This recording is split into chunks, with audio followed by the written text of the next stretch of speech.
Hello बच्चों, let's first read the question. तो question में हमें क्या दे रखा है, as the dilution of an electrolyte increases. तो क्या हो रहा है बच्चों की डाइल्यूशन ऑफ इलेक्ट्रोलाइट हम लोग क्या कर रहे हैं, इंक्रीज कर रहे हैं। तो इसका मतलब है कि जो कंसंट्रेशन है उसको हम लोगों ने क्या करा है, यहाँ पे डिक्रीज करा है। और कंसंट्रेशन होती क्या है बच्चों, नंबर ऑफ मोल्स अपॉन में क्या होता है, वॉल्यूम ऑफ द सॉल्यूशन होता है। क्या होता है, number of moles of the solute upon में volume of solution.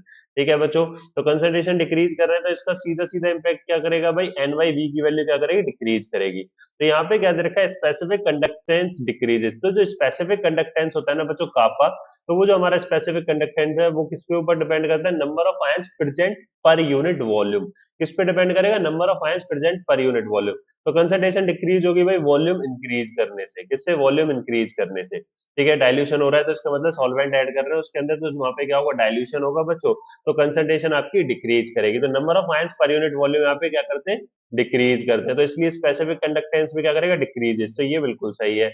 Molar conductance decreases, तो बच्चों जो मोलर कंडक्टेंस होता है ना उसको हम लोग रिप्रेजेंट करते हैं लैम्डा एम से। एंड ये दो फैक्टर पे डिपेंड करता है, एक तो आपका यही number of ions per unit volume, and हमारा साथ के साथ क्या होता है, आयनिक मोबिलिटी पे भी डिपेंड करता है, एंड नंबर ऑफ आयंस पे भी डिपेंड करता है बच्चों।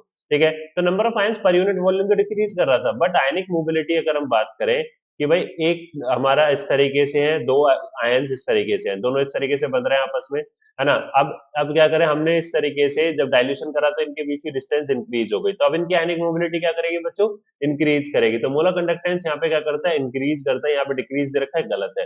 Resistance increase, there is no effect on the resistance, तो रेजिस्टेंस पे कोई इफेक्ट नहीं है बच्चों। तो रेजिस्टेंस इंक्रीज है, तो ये गलत है। No change take place in conductance, तो कंडक्टेंस पे चेंज होगा बच्चों, तो ये भी हमारा क्या है, बिल्कुल गलत है। सो करेक्ट आंसर क्या हो जाएगा, option A will be the correct answer. I hope you understand it very well, thank you.